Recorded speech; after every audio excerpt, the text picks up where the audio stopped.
even if your horse is barefoot, and even if you're a one-eyed barefoot believer, it's important to watch this shoeing segment so that you can make an informed judgment on shoeing. And in the future you can observe the different shoeing standards, just as you can observe different trimming standards. Poor shoeing is not a fault of horseshoes, it's a fault of the person applying the shoes. I'm applying shoes, so I select the shoes of the correct size. Then I take them to the anvil and adjust them to match the measurement that I had in the hoof. Adjust both shoes so that they are identical. Now fitting the shoe. We've levelled the heels up, put the toe clip in there where it has to be.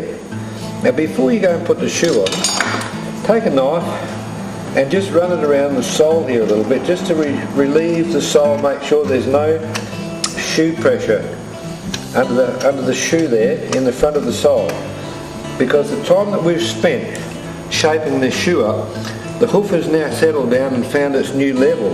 Now you'll always find the sole will just drop once and it'll maintain that new level and stay there. So before putting the shoe on, just relieve that sole in underneath there. Nail between the thumb and forefinger, and I go into that second nail hole there, back from the toe, simply because it allows this part of my hand to hold the shoe onto the hoof like that as a clamp, that part there. And I'll put the nail in with the flat side to the outside and the bevel on the inside. Just remember, flat out and go like hell. And put it in parallel with the outside of that hoof wall, which is there. Put it in there and tap it in. And about now is where you'll just feel that nail starting to come through, just there. And then drive it all the way in.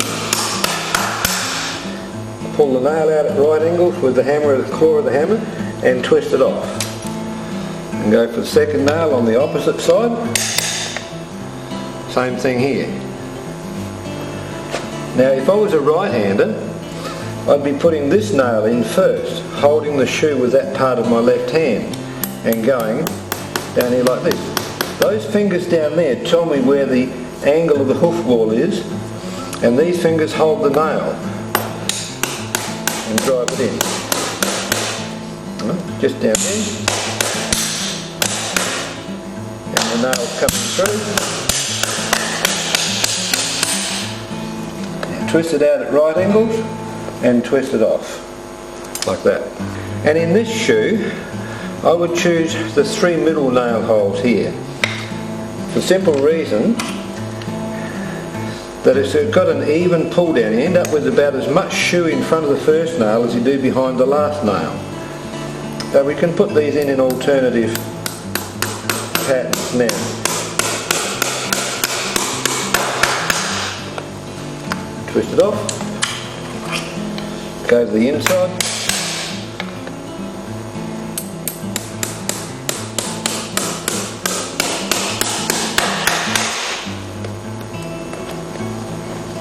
twist it off, and 2 more nails to go. One here on the inside,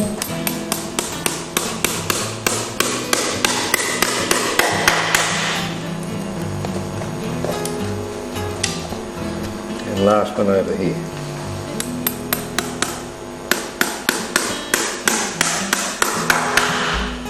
Twist it out and twist it off.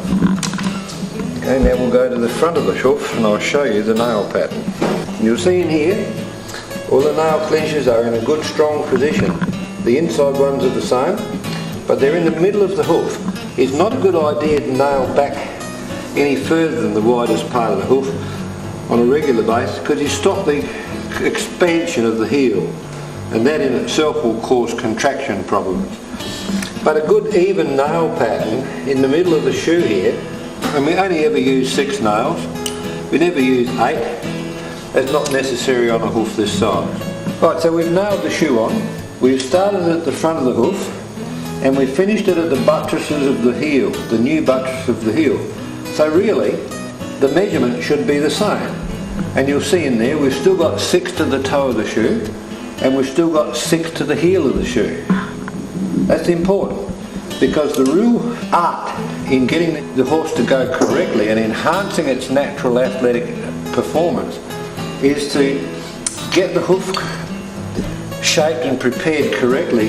This jolly thing here is just a wear plate to stop the hoof from wearing down, so we can work the horse without any inhibitions. But it's important to notice that we've finished the shoe at the buttress of the heels, and I've allowed just a little bit of freedom of movement back here at the heels, because this horse is fairly straight up and down at the heels here. It's actually a standard bred. They tend to have a very longer, narrower foot. This one's now a hack, so we're changing its feet somewhat. But I've allowed a bit of expansion back here, because these feet now, with the frog working, the heels will start to spread out and come in and just fit this shoe comfortably. Clinching up. Here's a clinching block and the same hammer that you use to nail the nails in with. The clinching block goes underneath the shank of the nail that we've cut off, and we use the same number of hits on each nail.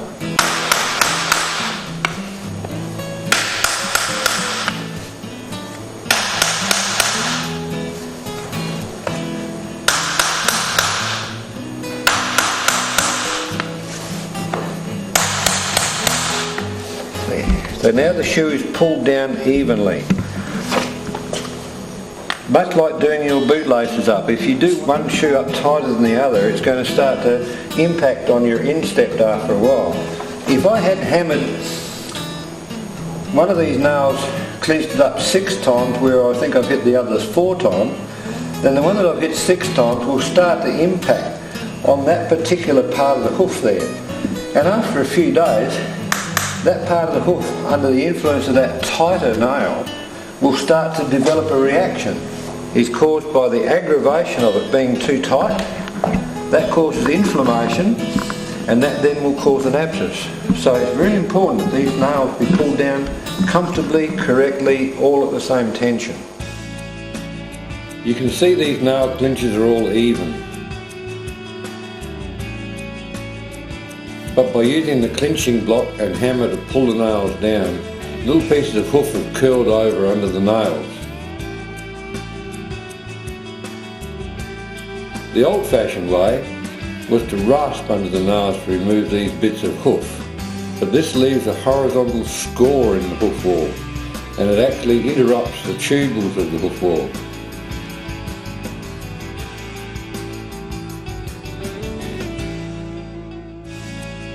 Also, if you're not real careful, you can nick the underside shank of the nail, which will cause the clinch to break off. I use a knife to go under there to take out the curled hoof.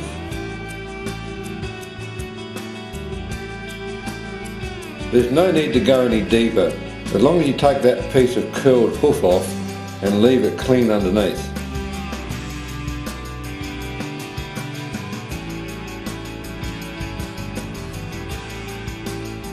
Then take the rasp and shorten the clinches so that they'll all be exactly the same length.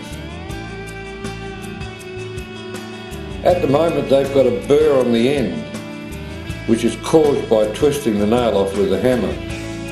So run the rasp over there lightly and get them all nice and square on the ends.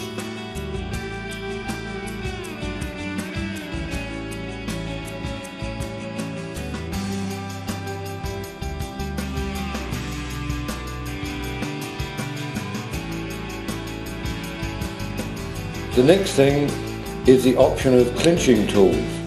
If you're using a pair of clinching tongs, you put them under there and pull the nail down.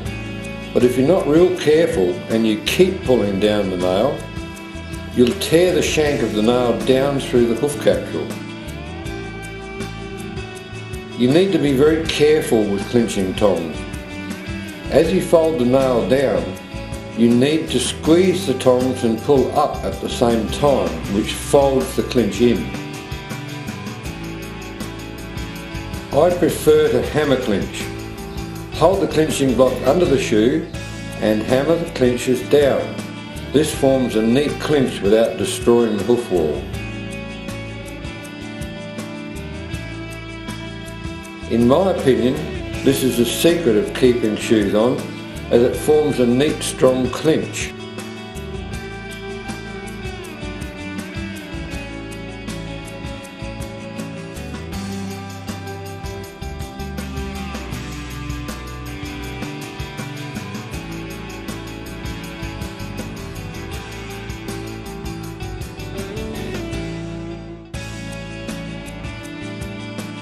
While you hold the clinching block, just tap the toe clip back. You can see the convenience of using a toolbox where everything is within reach and is not a danger to the hoof. Now lightly rasp any burrs just to make sure everything is flush and neat.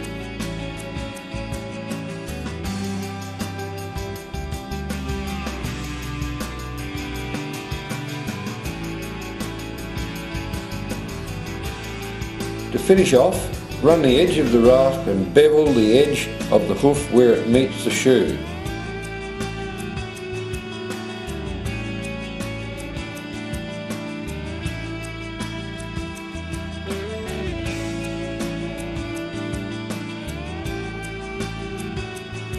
You can see here we've left just enough room for expansion back at the heels. The shoe starts at the toes and finishes at the heels, and the clinches are all a nice height and in a nice line. To finish off, polish the hoof with a bit of good quality hoof oil. It really doesn't matter which one you use as long as you do use one.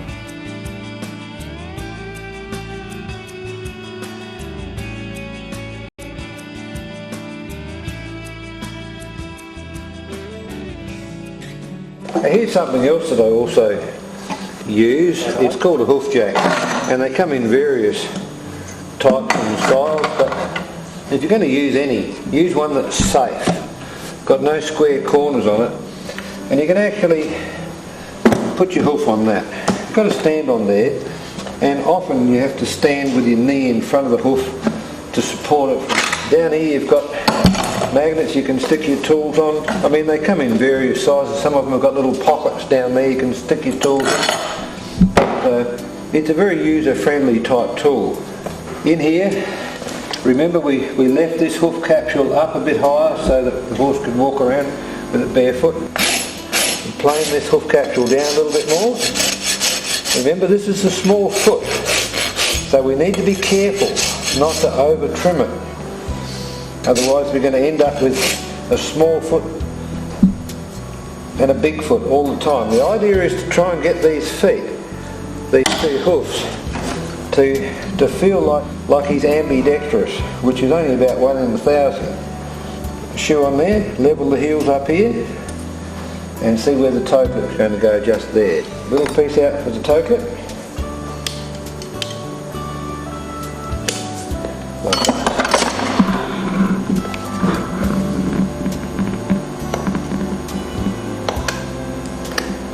Chisel it out so that it fits the profile of that toe clip there. When you put it on, it should be nice and flush with the front of the hoof, which it is. You can see in there, it just fits flush to the front of the hoof. And the heels back here, the hoof is level, the shoe is level, there's no rocking in it anywhere, and should be ready to be nailed on.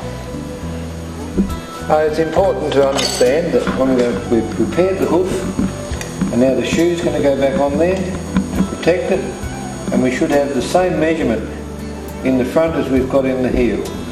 Step over the leg, get in the happy spot again, and nailing.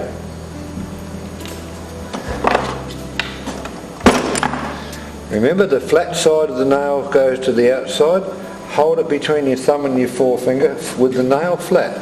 Don't try and hold it like that, because you'll end up twisting the nail and going actually sideways. You've got to hold it flat between your thumb and forefinger with the flat side to the outside.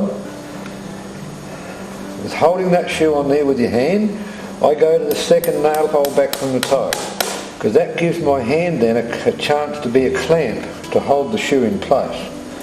This first nail is very important to get it in right. Drive it all the way home, twist the nail out at right angles and spin it off. second nail opposite the first nail.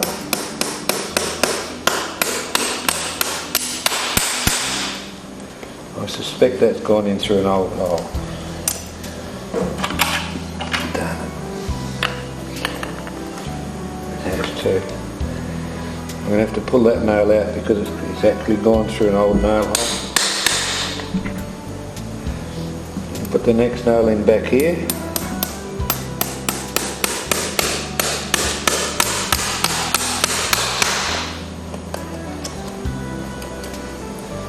Now that first nail in there is absolutely of no use whatsoever. It's gone down through an old hole and I need to take it out, because if I try and leave it there and clinch up on it, it will just tear that piece of hoof away. So I'll put a nail up here in its place, I'll put one in the front and leave that second nail out. And it's a stronger nail, so it's a better nail. Now I'll go back on the inside. Flat side to the outside, drive the nail all the way in and twist it off. Last nail hole back to here, twist it off. Now, got to put a third nail in here. It's going to have to come back into that hole there. The strongest part of the hoof where we should be putting the nail. I usually hang on to the hoof in the front here. Don't be trapped into holding the hoof back here when you're nailing, because if this horse rips its leg away, that nail will go straight through your hand. So when you get the nail starting to come through, hold the hoof around the front. Either whether you're left-handed or right-handed, doesn't make any difference, but keep away from the back end of this hoof for safety, just like this, see? You have a little rest, buddy. Now, clinching up again. I saw someone the other day using the rasp here and hitting down onto the rasp. People use the end of your shoe pullers there like that. But that's alright, it's whatever you choose to do. Everyone's got their own system of doing it, and it's okay. I like the clinching block because it's a tool that's designed for it, and you can see it beveled on the top there. So as you're nailing, you're bringing your hand out a bit and it's actually rolling these nails over. So it's a purpose-built tool.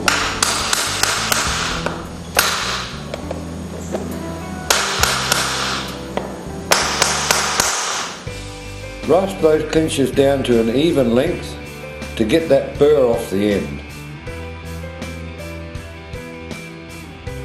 Put the clinching block underneath, hammer them down, over and in.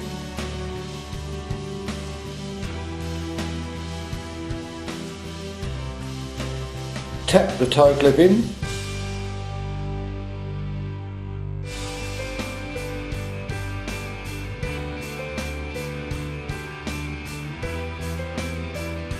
Just polish the hoof up with the rasp and make sure there are no rough edges.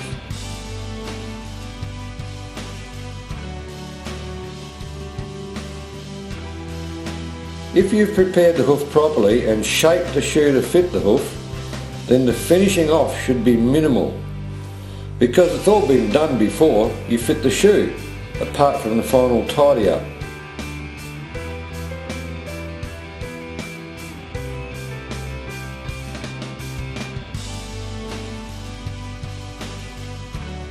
And finish off the hoof with a little hoof oil.